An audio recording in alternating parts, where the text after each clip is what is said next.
So Prem, thank you so much for joining us in this next edition of the Fire Up series. It's a series of startup interviews, getting the experiences from various startups. Each startup has something unique that they've experienced, which is of use to other startups. So we've been trying to extract those experiences through this series. So today, given what you're doing at Maruk Drones, and even earlier at Rasta, but specifically what you're doing at Maruk Drones, we want to understand how emerging technology can be leveraged for emerging technologies can be leveraged for public service with the government, NGOs, and otherwise. So we want to pick your experiences around that. So thanks for joining us, Prem. And to get started, why don't you just quickly narrate your entrepreneurial journey? I mean, you had a very interesting journey from IIT Guwahati through industry onto some very interesting stuff. If you can quickly narrate your entrepreneurial journey in the Maruk Drones, that might set a nice context for the rest of the discussion. Thank you, Ramesh, and thank you, CI team. Did my bachelor's in electronics and communications from IIT Guwahati, then worked and then started bootstrapped a company, Rasta Studios, for 7 years, and then it's accidentally I want to solve a problem, and eventually the opportunity and the need pulled me to start the company as Maruk Drones. The whole thought of the Maruk Drones was how we could use the emerging technologies like drone or IoT or AI could solve the most persistent problems which we face around. So one of the biggest problem which we took was this mosquito menace and how do we decrease diseases like dengue and malaria. And it's a very young organization at present. It's 1 year old, and we made little attempt of solving the mosquito problems, and then we saw the same technology how it could be useful for aligned other sectors like agriculture and for more of afforestation. So we are at present in Hyderabad. We have been working, but this year we're trying to scale the same what we're doing it for the mosquito to the other states. So where does it start, Prem? I mean, obviously, sometimes government might come asking for certain things, but most often you may need to educate them also in terms of what is required. So how does the whole process start? So this was this was started to solve the problem. Like example, I was complaining when I go every bi-monthly or 3 months once to my parents' house, and next to our house we have this water body which from childhood it's been water body, but we have mosquito menace very often there. So I used to complain regularly to the municipal corporation there and everything. From 2016 to 2018, I think I might have went some 15-20 times there. So in 2018, fine day, he pulled all the letters, and the officer said like, we don't have manpower, we don't have technologies, and we don't have money to solve this problem. And please don't come. I think you're an educated person. You should understand by now if it is not responded to any of the letter. Why can't you understand, and why can't you educate your parents, and why can't you take care of your own surroundings and everything is what is said. Then it was a trigger point for me saying that like because we've been using drones from 2012 onwards for filmmaking purpose, and multiple times we've been mounting these 360 cameras to every other payloads for the drones. Then I started understanding their problem. The first problem what we understood was they don't have manpower, and the only less people are there who are ready to get into the water, and it also takes a lot of time and a lot of money for them to do it. So first, the initiation point was how do we help them in more of eradicating, or like more of how do they manually spray.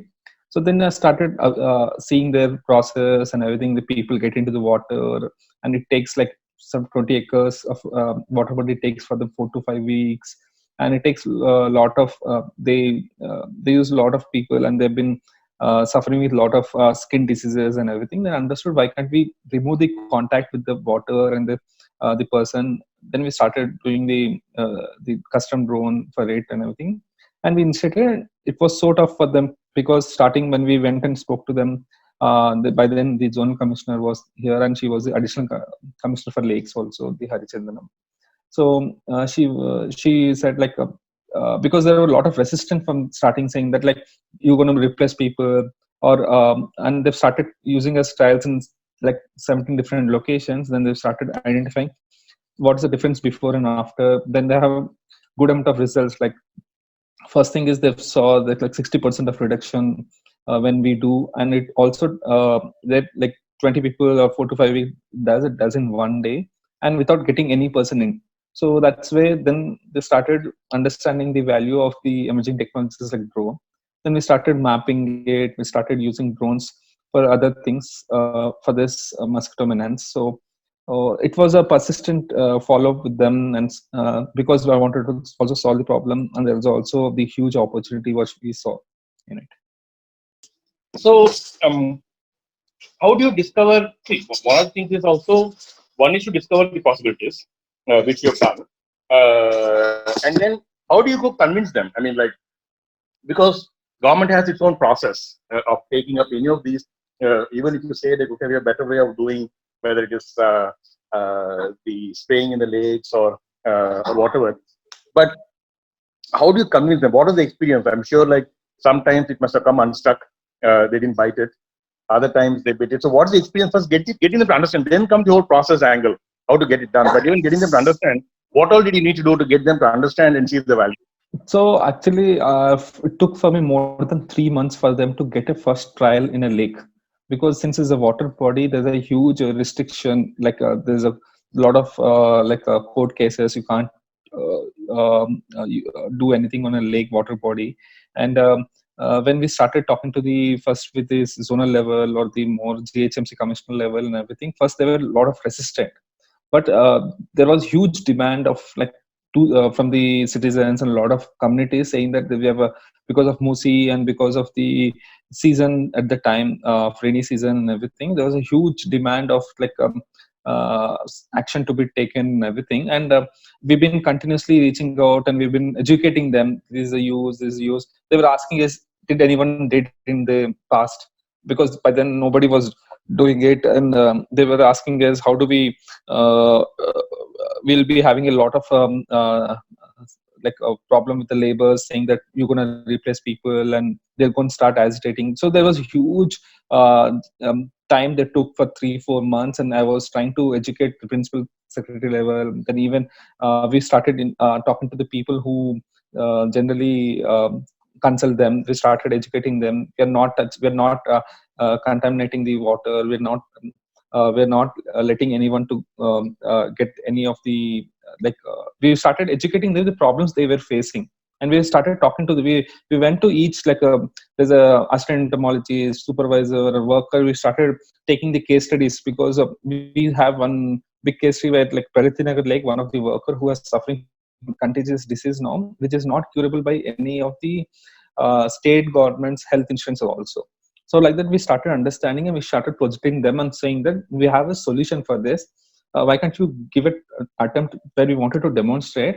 And one after that, whatever the feedback you give, we are ready to adopt it and everything. Where by when we started doing the trials and everything, our intention was not to um, uh, generate some business or something out of it. By then, by it was just making them to understand how the technologies like drones can help for them in speed upping the things, and reducing the direct contact or like getting them affected, So it and needed reducing the both. cost.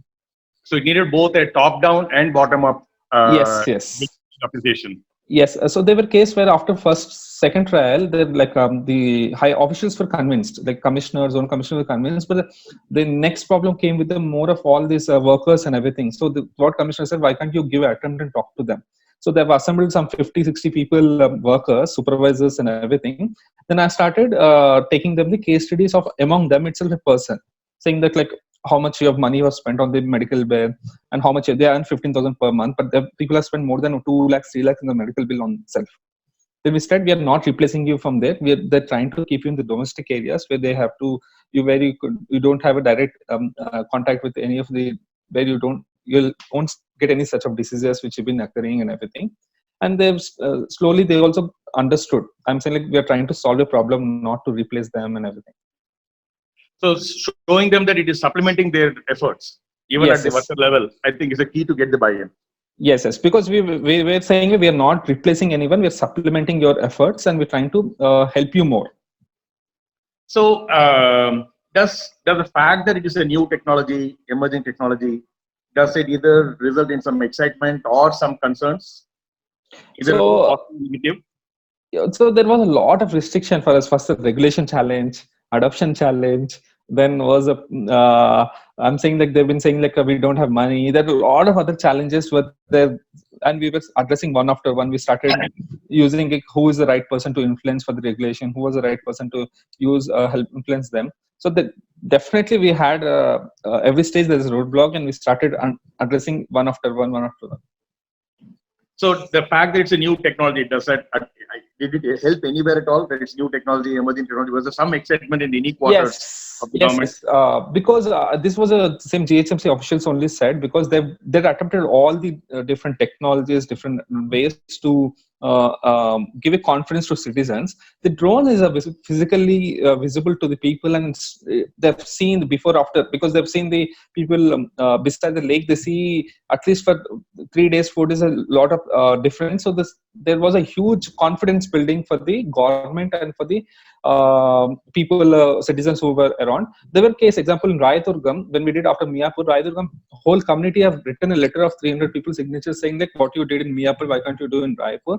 When we did for only for one day, you should see the thank you letter for GHM. So GHM officials, we did a lot and we spent a lot of money, but we never got such positive response when we started using these drones.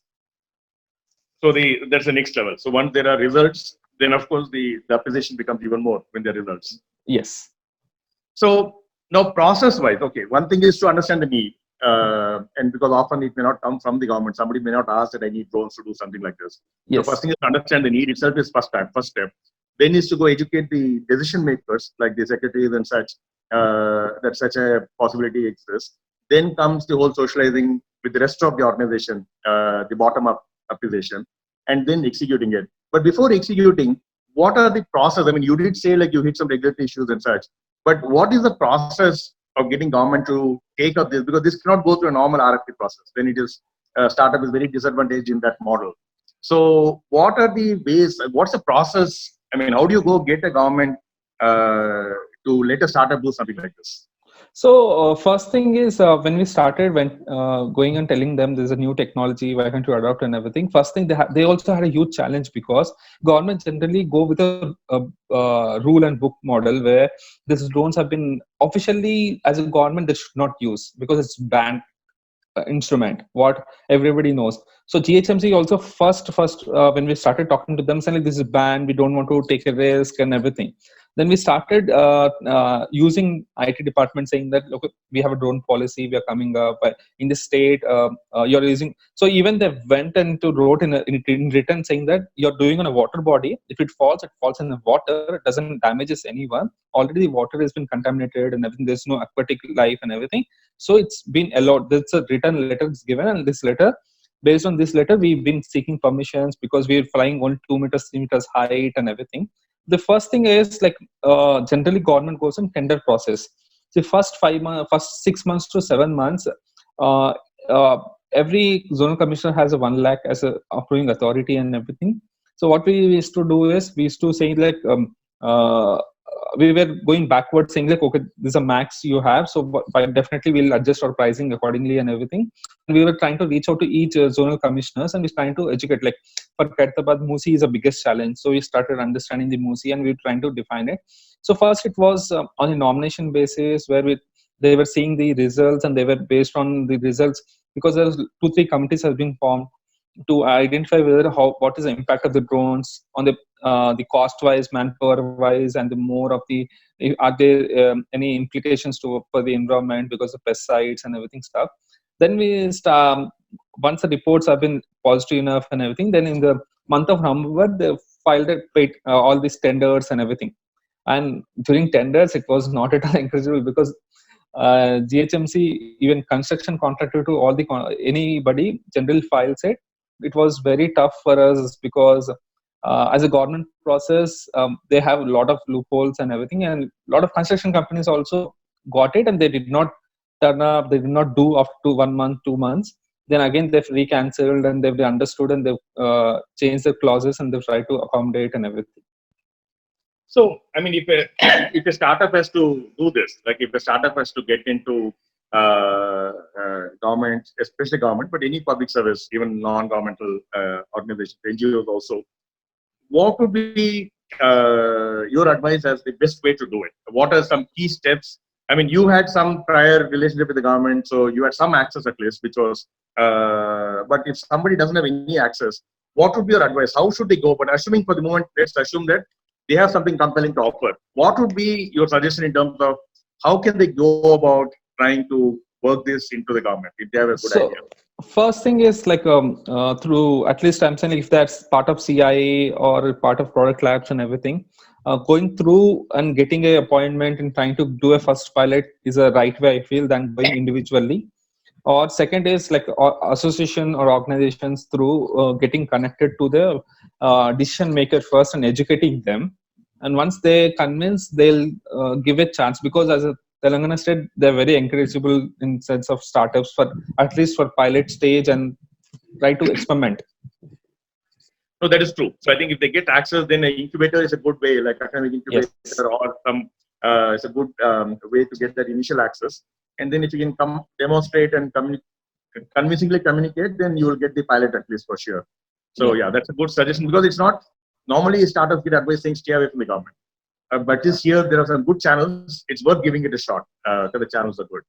Because they have a lot of positive and good opinion from the accelerators when they come, because they think they've already curated something and which is useful for them. So it's good to go through an incubator or an accelerator program. Yes, absolutely. So that's, I think, makes a lot of sense. So before we wrap up, Prem, from your experience these last 5-6 years as an entrepreneur, what would be one growth hack tip that you would share to other founders?